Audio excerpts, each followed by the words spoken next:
Keira Knightley does her thing, okay? Mr. Darcy, Mr. Darcy, Mr. Darcy, Darcy, Darcy, Darcy. He does his thing too. I need to look up more shows with him in it, or movies with him in it, since I know Keira Knightley's body of work, but not his. So I'll have to look up some stuff he's in to look at next. I also bought Catch Me If You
Joe, who's not read the books, is like, where did this come from? What the fuck did he give up? What the fuck does she not like? Like, what? I'm so lost. So I'm like, what the heck? Like, they left out so many important things and so many key important things to build the scenery, to build the background. It's looking really windy outside, and I'm not liking what I'm seeing for driving.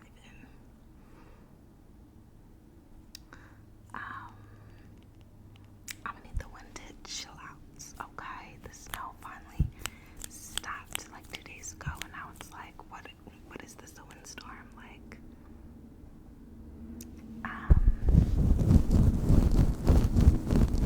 what is that? It's a truck. Okay. anyways.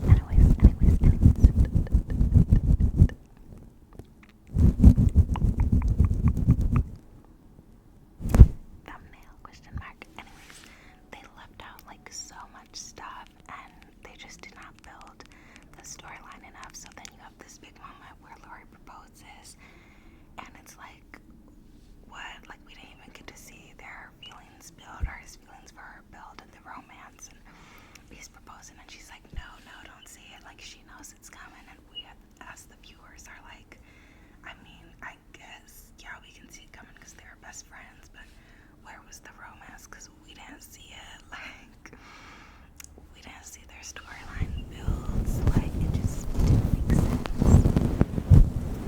And then same thing with him and Amy. Like, he stands her up, then he comes to her painting place, and he's like, paint me a picture. And she's like, I'm ashamed of you. And then the next day, she actually does paint him a picture.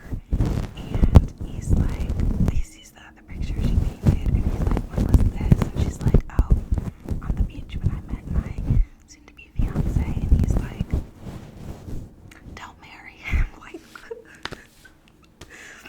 Like, what? What do you mean don't marry him? You just stood her up. She just says she's ashamed of you. We haven't seen like any boom between you two, but now we're supposed to believe now you love her. Like,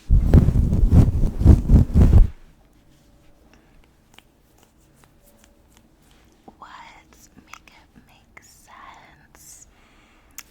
It was not giving what needed to be given. Same thing with Joe and Frederick. Was that his name?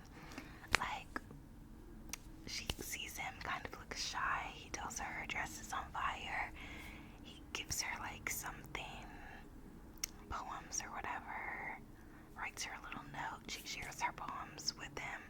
He says he thinks it's trash. She's like, ew, F you, I don't like you anymore. She goes back to her family, and it's like, where was the romance? Where was the love story? Where was the wooing?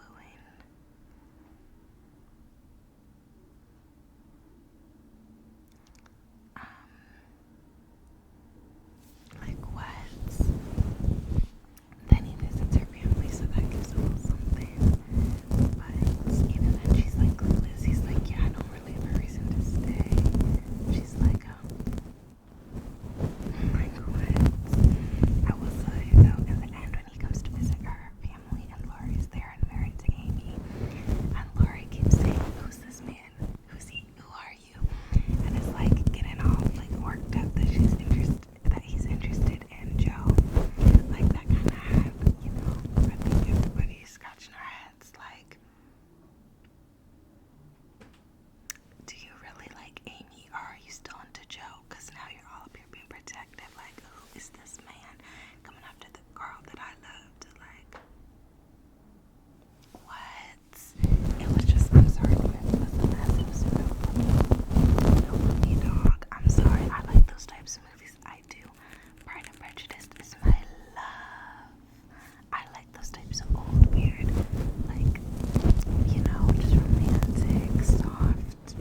that's the moment all of us are like, be still, my beating heart.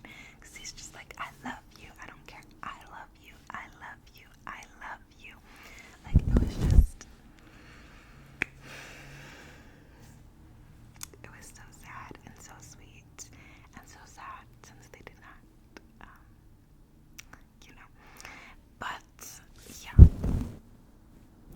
And then also in the scene where when she's like, well, I can't, blah, blah, blah, blah, blah. She's turning him down. And she's like, and honestly, Lori, like, I don't know if I'll even ever get with anyone, honestly. I just don't think I'll ever marry, to be honest. And he's like, I think you're wrong. I think you will marry.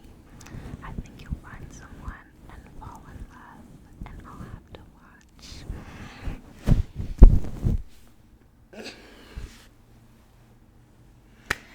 Get the oxygen tank right now, right now, right now. Set it down right now.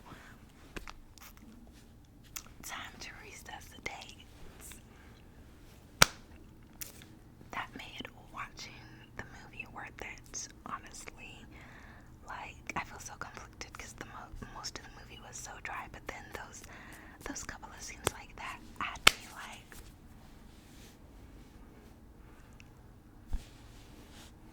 to overcome to speak. I was like,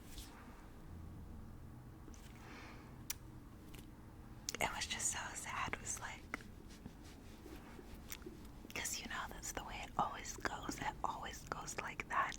Whenever someone's like, I'm not ready, I just don't want that, yada yada yada. Most of the time it's, I'm not ready for that with you. I don't want that with you. I don't trust that from you. Like, most of the time that's what that means. And yeah, it was sad. It hit me all in my feels because I've been on both sides of that. There was one person I was with who I was on like his side of it with, where they're like, oh yeah, like, I just don't think I really want that, or I just don't think I'm really ready for that, or whatever, when it came to the like, what are we conversation. And because I liked the person so much, I just kind of believed them, or like told myself I believed them and tried to make myself believe them, even though they were not being honest and that was not the truth. And they moved on very quickly once our fiasco was finished. And then with a second person, I was kind of on the other end of that, kind of, sort of, where it was like I just felt like things were moving too fast, and I didn't feel like things were going in a direction that I wanted to be. I felt like I was not becoming the person that I knew I wanted to be. Well, with this person, I felt like I didn't even know if I still wanted some of the things that traditionally people want and that this person wanted. And yeah, so I've been on the other side of that too, which sometimes you can really just not know, and then maybe later you are ready and you do go back. And in some situations, you can go back and be with that person when you are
bunch of on bad terms when she rejected him.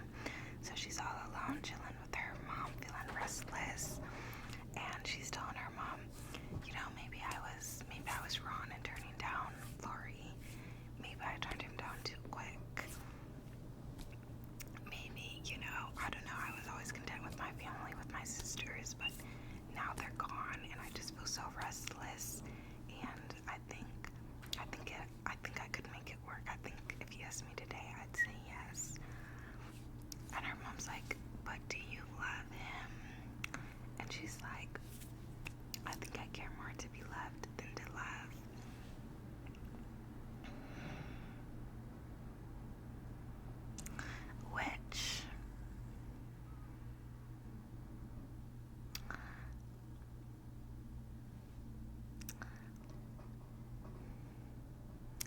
Which unself-aware people will be very pissed off about that and will be like, what? Oh my gosh, that's a terrible thing to say. She was so selfish. Joe's probably a narcissist, like blah blah blah blah blah blah blah blah blah blah blah blah. But in reality, homegirl was just being honest. She just lost her sister.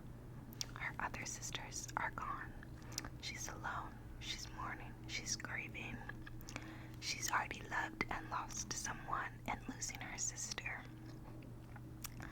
What she needs and what she wants right now is to be loved and to have somebody hold her and bring it all together, make everything stop hurting for 2 seconds, calm her restless heart for 2 seconds. That's what she wants and that's what she needs, and that doesn't make her a terrible person, even though some people would probably think it would make her that, or probably see it like that.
was honestly my favorite out of the movie. Again, partly because hello, Florence played her, and Florence is amazing. But also because it just hits different as an adult. And as an adult who's not anti-woman and thinks it's women are, from the pits of wherever if they desire stability or whatever, nice things. But Florence's speech where Laurie kind of scoffs at her for, dating a rich man. And Amy's like, and this was specific to this time period that the movie and that the book were written in, right? But she's like, don't tell me that marriage isn't an economic proposition, because it is. If I had money, it wouldn't belong to me. It would belong to my husband. If I had children, they wouldn't belong to me. They would belong to my husband. If I wanted to make money as a woman, I couldn't make enough to survive off of. There wouldn't even be opportunity for me to make money as a woman. So don't tell me marriage isn't an economic proposition, because it is. Maybe not for you, but certainly for me. I was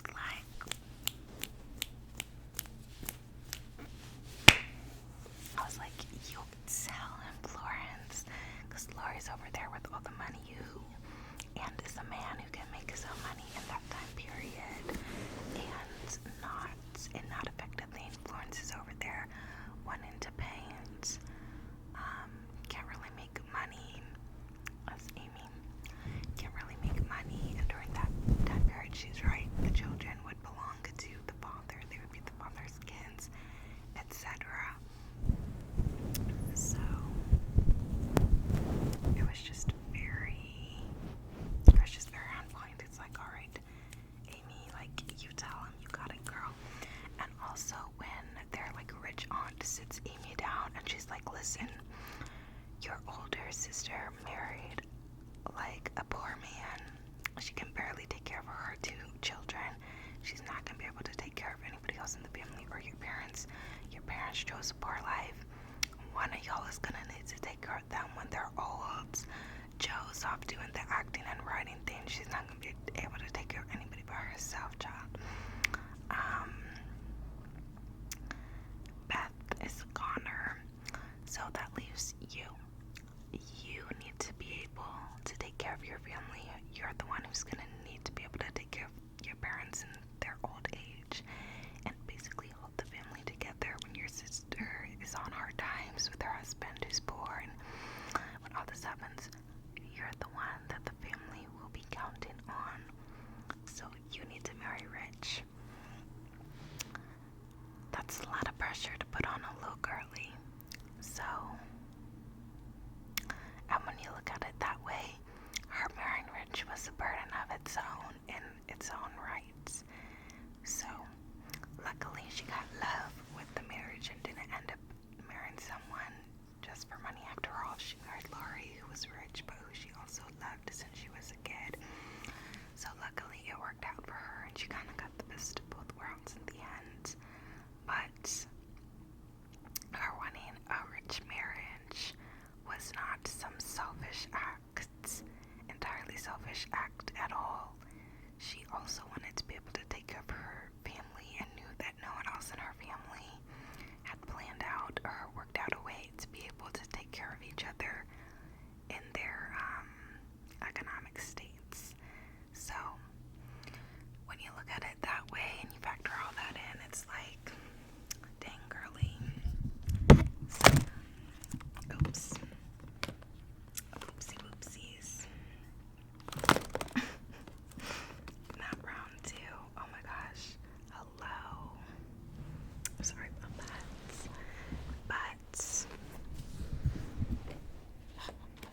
But yeah, when you look at it that way, it really changes things. Let me crack my arm.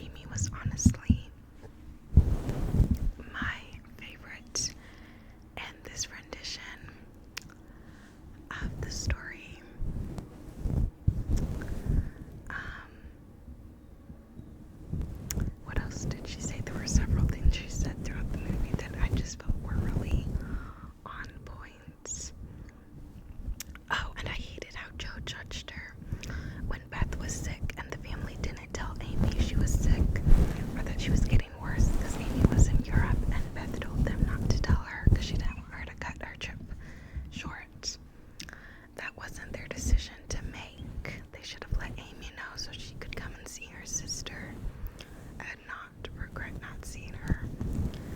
And yeah, then Joe came home because they did tell her for some reason. So then Joe comes home and she's like, where's Amy? And they're like, we didn't tell her. And she's like, oh, Amy somehow always got to avoid the hardships of life. Like, what, girl? You're just bitter that she got to Europe and you didn't. Like, it's not her fault that she called and tell her that your sister is getting worse. Like, you don't think that's gonna be traumatic for her to realize she wasn't there when her sister was waning away? Like, that's on y'all. It wasn't your decision to make. You should have told her and let her come home. So yeah, that pissed me off when Joe tried to make it seem like Amy willfully got out of being there for Beth's last days. But yeah, there's the train. But yeah, so basically, all in all, I don't know, the movie did not, the storyline was just too choppy. There wasn't enough grounding in each section and whatnot. But those few scenes by Timothy, Florence, and the actress who played Joe kind of just took over and gave the movie the oomph it needed. So I don't know, I would probably watch it again and again just for those like 3 to 5 scenes. But besides those scenes, the movie, it was just, they didn't do it right, in my opinion. As someone who's read the books and knows what happens, I'm like, someone who didn't read the books would not understand the storyline. Like, no. But yeah, that's my opinion on Little Women, the recent, 2018 or whatever version. You see, it's been getting darker in here, and I don't have any lights on, so the lighting's getting darker as well. Now, what else did I say I watched? I said Don't Worry, Darling, and Elf, right? Was there a different one? I don't think so. But yeah, let's see, what time is it?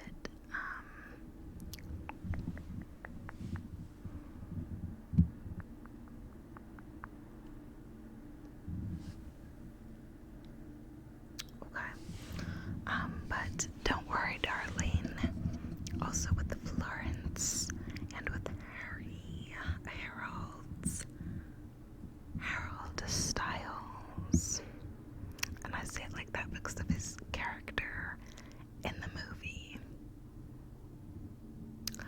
But okay, I saw a lot of hate on that movie, a lot, and there was the dramatic press tour where there was the video going around of did Harry spit on Chris Pine or not. I still don't know. It looked like he did in the video, but it could have been something else. I don't know. But oh yeah, the movie had Chris Pine too. The Stunna from Princess Diaries 2. Which did you guys hear? They're saying that Princess Diaries 3 is on the way. All I know is it better have Anne Hathaway again and Chris Pine. Okay. But Don't Worry, Darling, I kinda liked it, okay, and I said this on my Insta story, I kinda liked it, but also, what the heck, like, there was so much that didn't make sense. The plane, why did both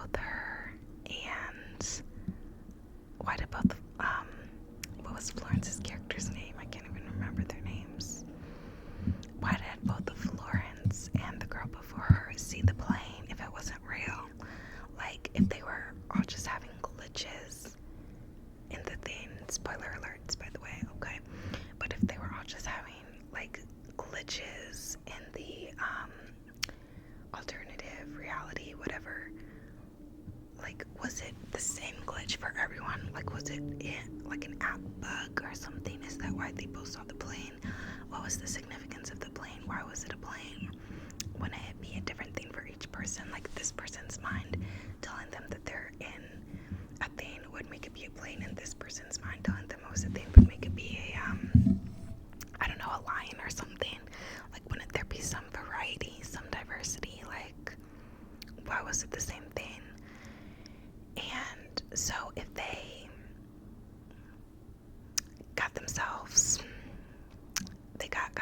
themselves in the simulation, they were still alive in the real life, but if someone else got them in the thing, they weren't alive anymore in real life. Like what?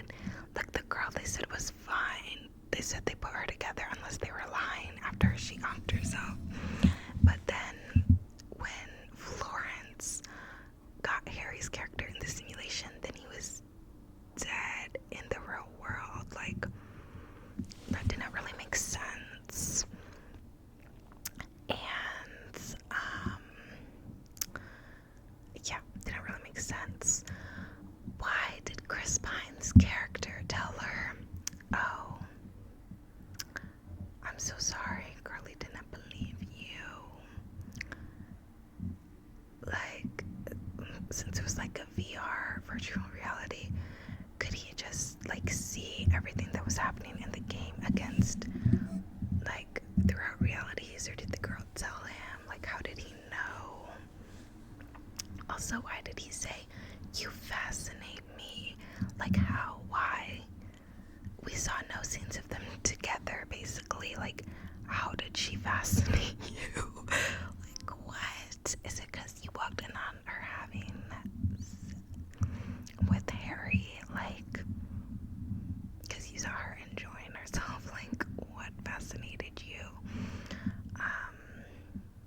Or because she put saran wrap around her head? Is it like you know something that we don't know, that like you can see like how her brain's reacting to the game, which is making her do things like put saran wrap around her head, or imagine the walls closing in to wake herself up? Like, is that what's going on? Her mind is subconsciously trying to get her to realize that it's not real and her to get out of it, and that's why she keeps going out and then coming to. Also, if you needed, did you need to be out of range at the one direction, at the one place that she got to at the end of the movie and touched to reset, or not? Because then she reset when she was in the bathroom and it was fogging up and she looked in the mirror. Then she woke up in the bathtub. Like, didn't she reset then too? So like, did she really need to go all the way on that long winded travels with all those guys in red suits for some reason following her? Or like, was that just for added spunk? Like, it didn't really make sense.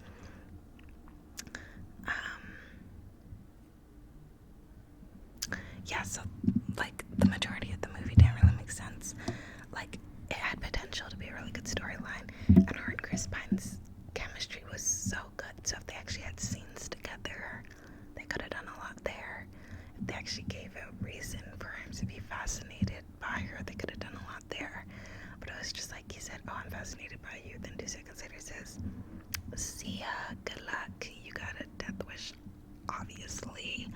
Because why else would you just try to expose us like that? Like, what? If he was really fascinated by her, wouldn't he have saved her from the red people? I don't know. The red suit people. Like, I don't know. I'm just so confused. But yeah, I mean, it had the potential to be a good story, like Get Out or Inception. But it was just all over the place. Like, but I do love Florence, so I did love seeing her.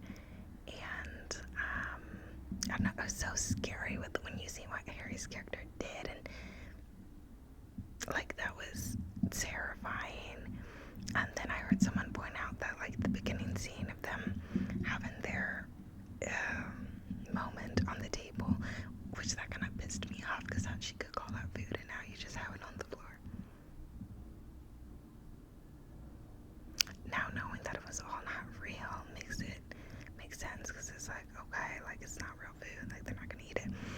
But at the time I'm like, what the fuck? Like, she just made all that food and now we would have to fight. Ain't no way I'm making all that food, just working away, doing all that, and then you just dump it on the floor. Like,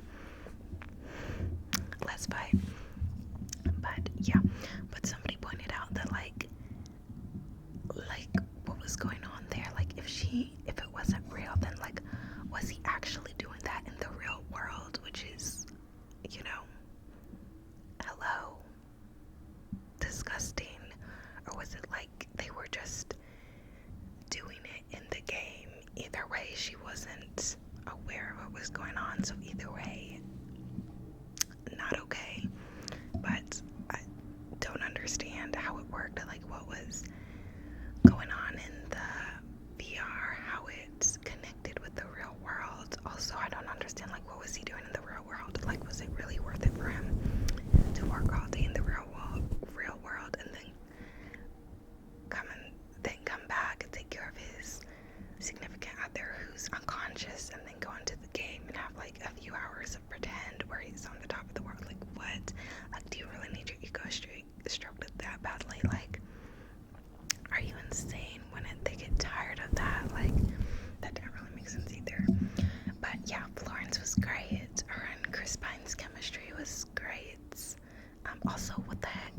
What was going on with Chris Pine's wife when she was like, "It's my turn now. It's my turn to do what?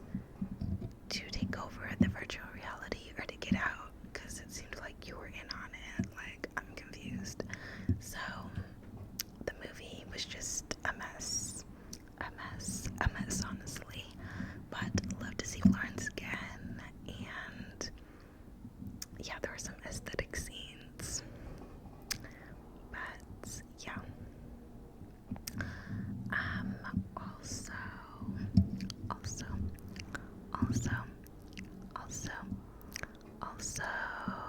was the other one I was gonna talk about? Elf.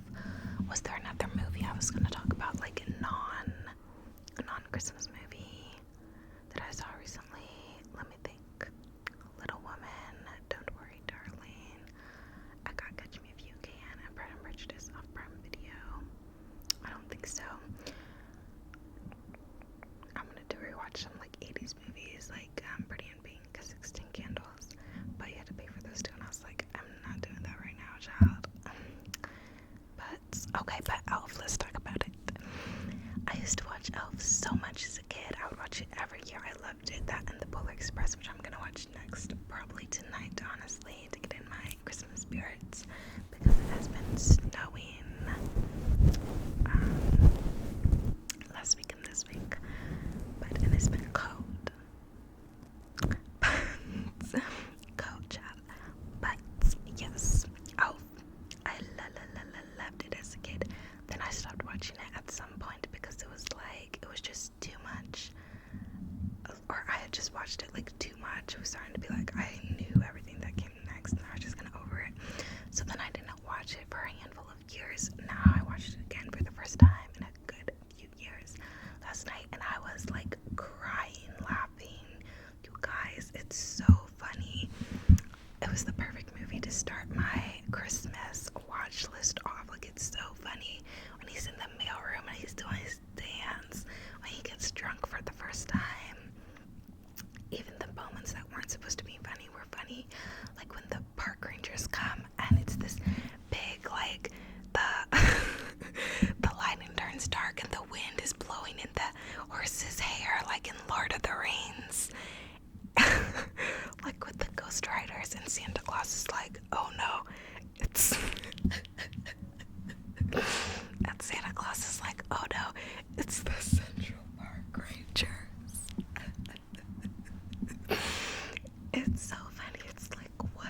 Be for real, be serious. Like, the Central Park Rangers are chasing Santa Claus. I guess the movie was ahead of its time, but oh my gosh, I just cannot. Like, they had these horses chasing Santa Claus. Like, I cannot. But yeah, it's such a funny movie. I'm so glad I watched it. It's so funny. But yeah. So I've started my Christmas watch list. Next up is Polar Express, which used to freak me out and scare me as a kid, but I also would watch it over and over again. But the Santa Claus in that movie is freaky. And so is the ghost dude, who like just breaks and like disappears. Like, what? But yeah, so I need to watch that too. And I was in the mood to watch Twilight before it got snowy, when it was cold and dark but not yet snowy. And they took it off of Hulu, and I don't know, whatever HBO, like whatever other streaming services I have for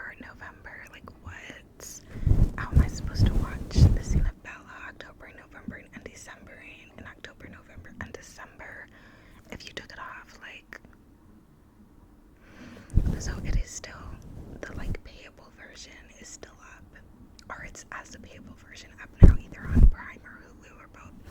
I don't know, but I'm like, what the heck? These are like the dark days. This is the time to watch Twilights and New Moon and Breaking Down 1 and 2 and Eclipse, and now you remove it, like weekend fights. So that's whatever. I'm also kind of in the mood to rewatch Harry Potter now. See them, Hermione and Harry talking in their scarves. Which team? Hermione and Harry. Okay. Hermione and Ron, which is not giving. I'm sorry, guys. I'm sorry. Team Hermione and Harold. Okay. But yeah, I'm kind of in the mood to watch that, and HBO does have that, so I might watch that. Also kind of in the mood to watch Lord of the Rings for the beautiful New Zealand views in the Shire before all that mess happened. So yeah.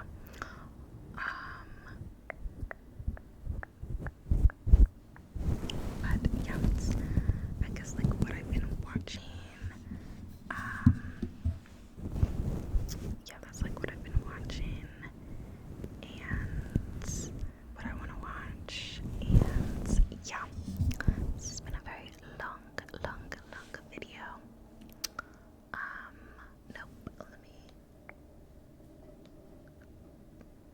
Nope, okay, hello, what time is it? But